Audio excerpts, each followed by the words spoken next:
9.7 Lesson 2, Taylor Polynomials and Approximations. Our objectives for today are: 1. You will know the definitions of nth Taylor polynomial and nth Maclaurin polynomial. We looked at that yesterday. 2. You'll be able to find the Maclaurin polynomial of degree n for a given function f. We also saw an example of that yesterday, so this is not new. 3. You'll be able to find the nth degree Taylor polynomial centered at C for a given function f. So we'll look at a couple of examples for number 3. Using the same definition that we saw yesterday, but now we will do it for a Taylor polynomial, meaning that the center is not 0, it's some other value. So vocabulary: nth Taylor polynomial and nth Maclaurin polynomial.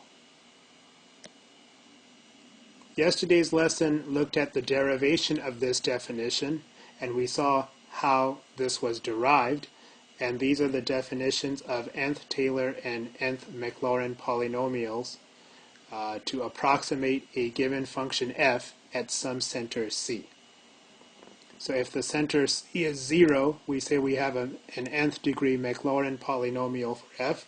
If the center C is not equal to 0, we say we have a Taylor polynomial, an nth degree Taylor polynomial for the function f centered at C. As a quick review, yesterday we began our lesson by considering the function f of x is equal to e to the x, and we were able to come up with our first degree Maclaurin polynomial approximation for e to the x. We will call that p sub 1 of x, and it is equal to 1 plus x, and the graph of that is this blue line here.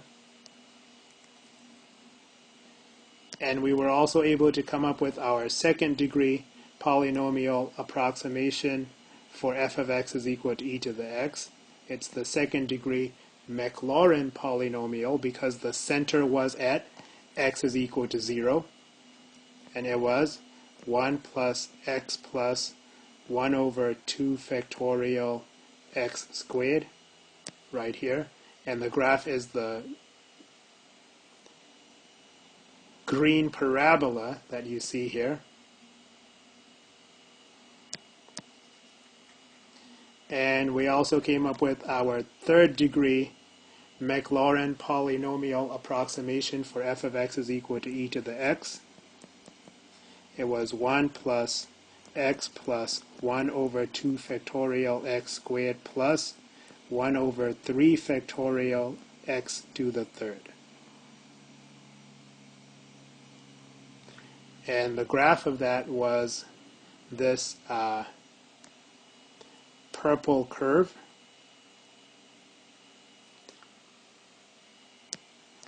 And each of these Maclaurin polynomials were, of course, centered at x is equal to 0, and you can see that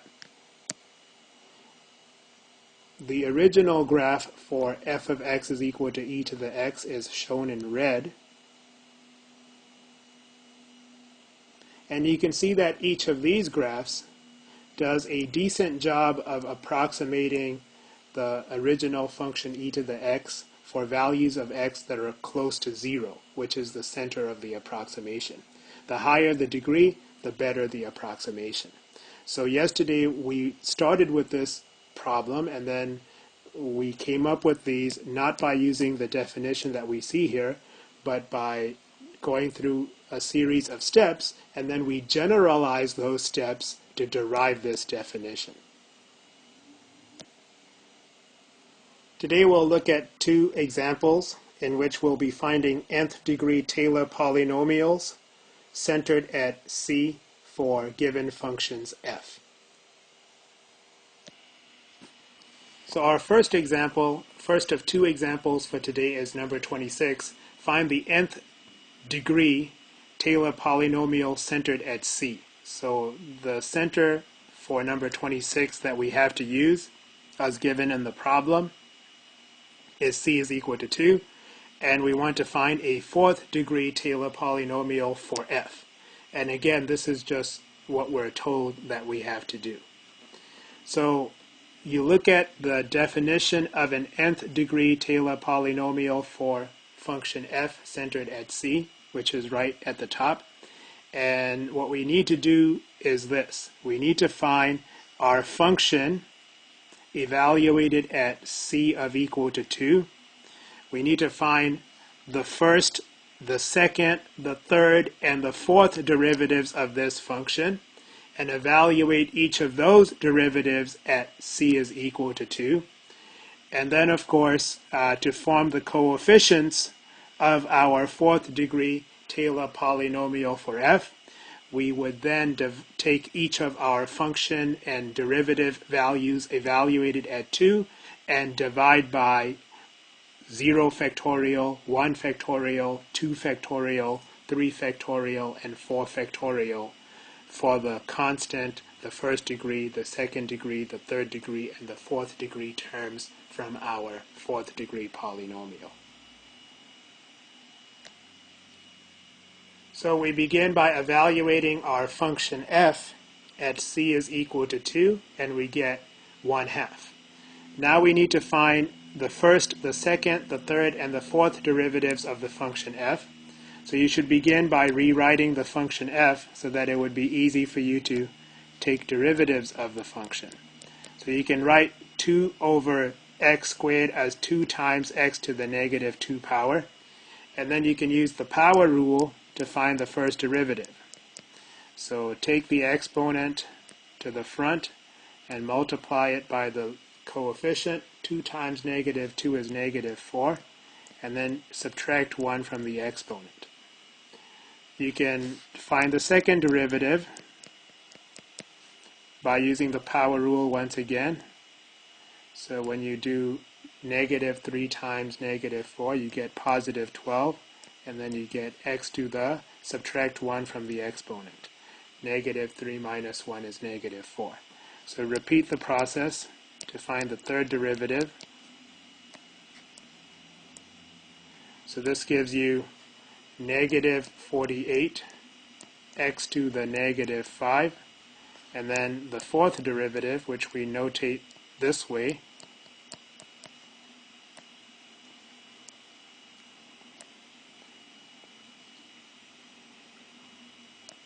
it would be 240 x to the negative 6th power. To evaluate each of the derivatives at x is equal to 2, it is easier for you to rewrite each of the derivatives using properties of exponents so that you have positive exponents. So the first derivative would be negative 4 over x cubed. The second derivative would be 12 over x to the 4th. The third derivative would be negative 48 over x to the 5th. And the fourth derivative would be 240 over x to the 6th. And now we will evaluate each of these derivatives at c, which in this problem is 2.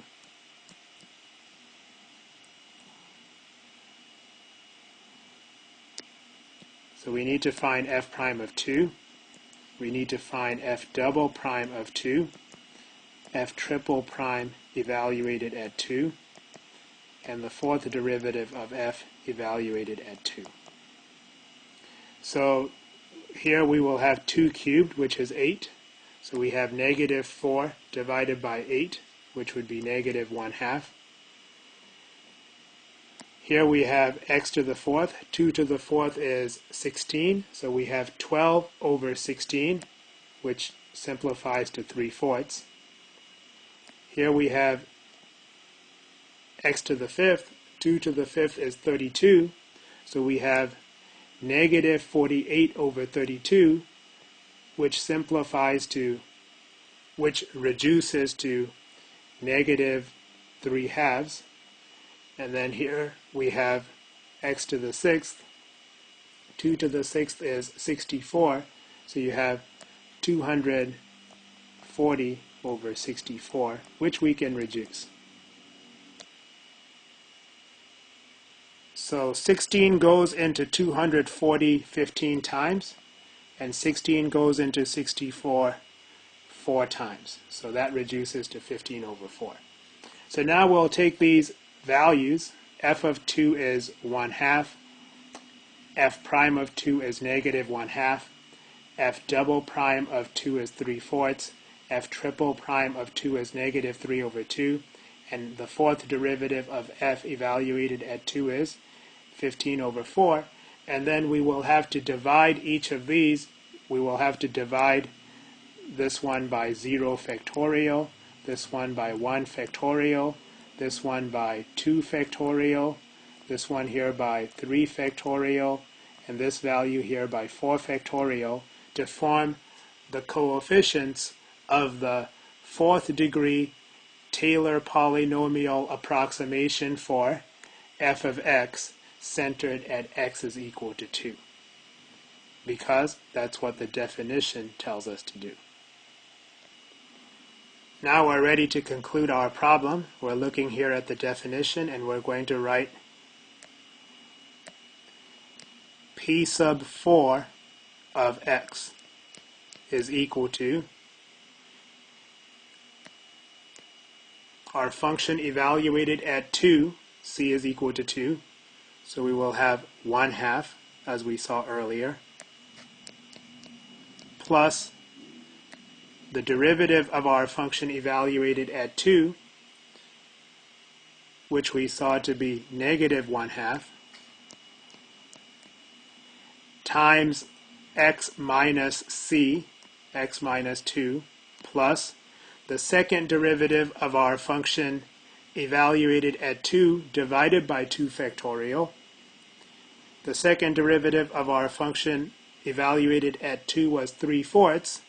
So you have 3/4 divided by 2 factorial times x minus 2 to the second power plus the third derivative of our function evaluated at 2, which we saw to be negative 3/2, divide that by 3 factorial times x minus 2 to the third power plus the fourth derivative of our function f evaluated at x is equal to 2, which we saw to be 15 over 4, and divide that by 4 factorial by definition here, and then multiply that by x minus 2 to the fourth power. And that is our fourth degree Taylor polynomial for our function f centered at c is equal to 2. You can simplify it a little bit. Plus negative 1/2, you can write that as minus 1/2. And of course, for the coefficients, you can actually do the division. We know 2 factorial is 2 times 1, which is 2. Dividing by 2 is the same as multiplying by 1/2. And when you do that, 3/4 multiplied by 1/2 is going to be 3/8. And then you can simplify here as well. We know 3 factorial is 3 times 2 times 1, which is 6. So dividing negative 3/2 by 6 is the same as multiplying negative 3/2 by 1/6. And when you do that, you can cancel the common factor of 3 that's in the numerator and the denominator, and that will give you negative 1/4. So you can simplify here to plus negative 1/4, which is minus 1/4. And then finally, for the very last coefficient, we can also do the same thing. So we have 15 over 4 divided by 4 factorial. And again, 4 factorial is 4 times 3 times 2 times 1, which is 24. So you have 15 over 4 divided by 24, which is the same as multiplying by 1 over 24. And when you do that, you're able to cancel, you're able to reduce here because 3 goes into 15 5 times and 3 goes into 24 8 times. And when you multiply here, you get 5 over 32. So you will replace the coefficient here with its reduced form of 5 over 32, its simplified form of 5 over 32. So what we have here is what we were looking for. This is our fourth degree Taylor polynomial for our function f of x, centered at c is equal to 2.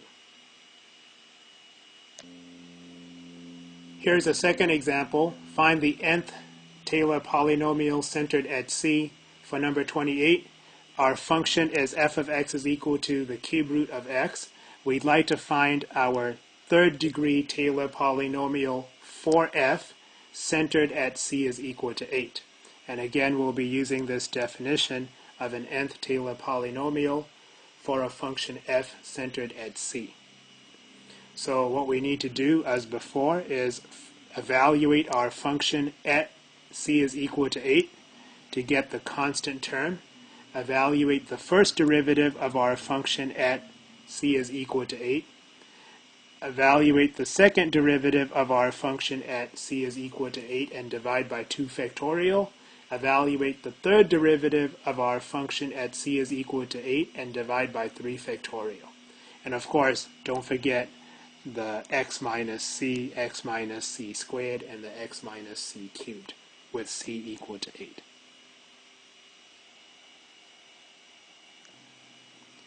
So it's easy enough to evaluate our function at x is equal to 8. That's our c value. And the cube root of 8 is equal to 2 because 2 cubed is 8.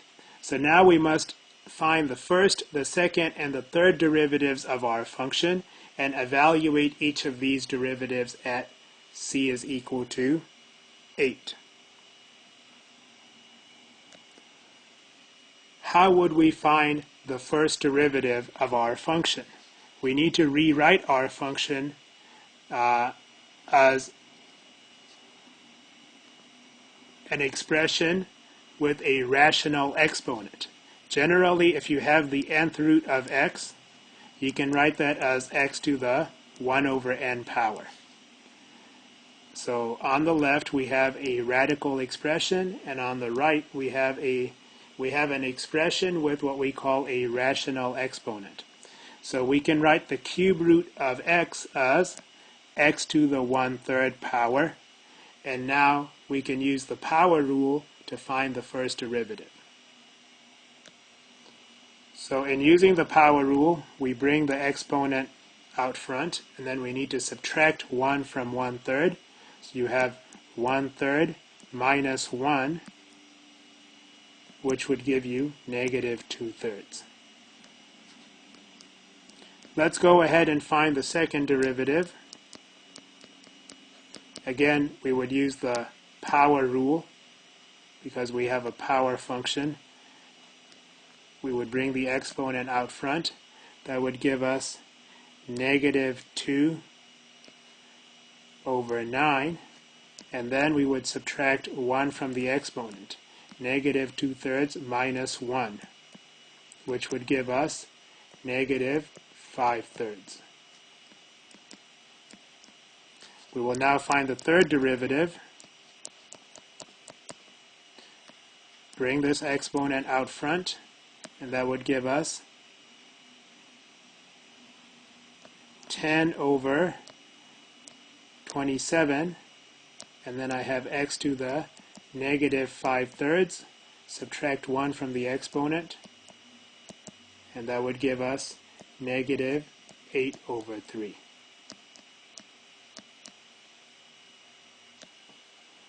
The next thing we must do is evaluate each of our derivatives at c is equal to 8. So you may want to rewrite each of your derivatives by using properties of exponents to simplify before evaluating.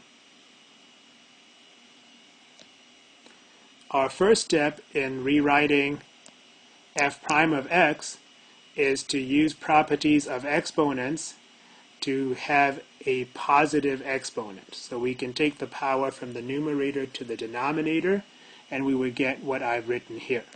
The next step is to recognize that we want to evaluate this at x is equal to 8. That's our c value.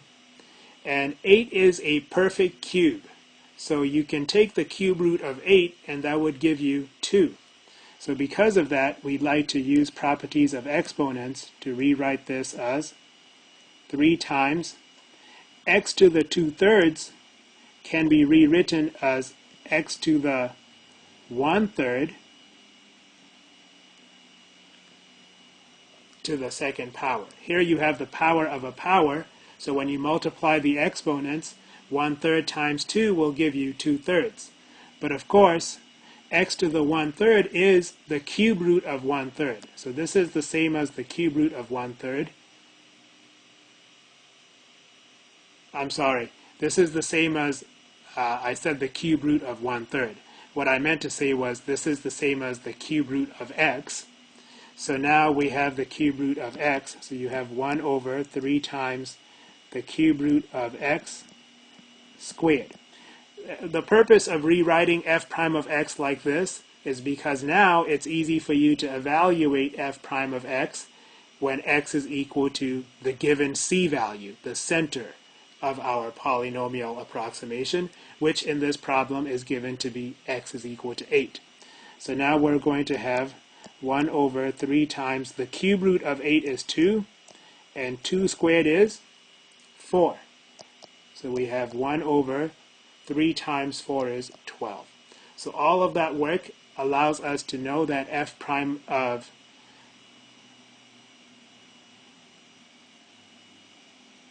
f prime of 8 is equal to 1 over 12.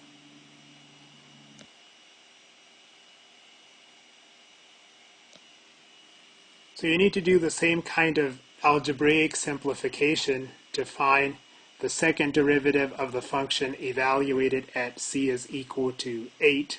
So we went through the same steps that we went through to simplify the first derivative, and this is what we come up with for our simplified second derivative. We now evaluate that at x is equal to 8, and we get negative 2 over 288, which reduces to negative 1 over 144. And if you go through the same simplification process for the third derivative using the algebra that you saw earlier, and then evaluate the third derivative at x is equal to 8, this is what you would get, 5 over 3,456. And of course, to form the coefficients of the third degree Taylor polynomial approximation for our function f centered at c is equal to 8, you would take each of these values and divide by 0 factorial, 1 factorial, 2 factorial, and 3 factorial. So let's see what we get for our third degree Taylor polynomial approximation for our function f centered at c is equal to 8. So we're looking here at the definition of the nth Taylor polynomial for f centered at c. So the constant term is the function f evaluated at c is equal to 8, which would give us 2. And of course you divide 2 by 0 factorial, which is 1, so you just write 2.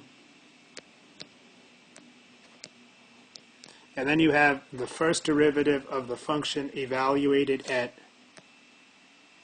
c is equal to 8, which is of course 1 over 12, and you divide that by 1 factorial. 1 factorial is just 1. And then don't forget, you need to multiply that by x minus c. So you have x minus 8 plus the second derivative of the function evaluated at 8, which we found to be negative 1 over 144. You need to divide that by 2 factorial, and then multiply that by x minus c, x minus 8 to the second power, plus the third derivative of our function evaluated at 8, which we found to be 5 over 3,456. You need to divide that by 3 factorial, again because of this definition, and we will then multiply that by x minus c, x minus 8 to the third power. So of course you can simplify. 2 factorial is 2, 3 factorial is 6. You can divide negative 1 over 144 by 2, and that would give you negative 1 over 288.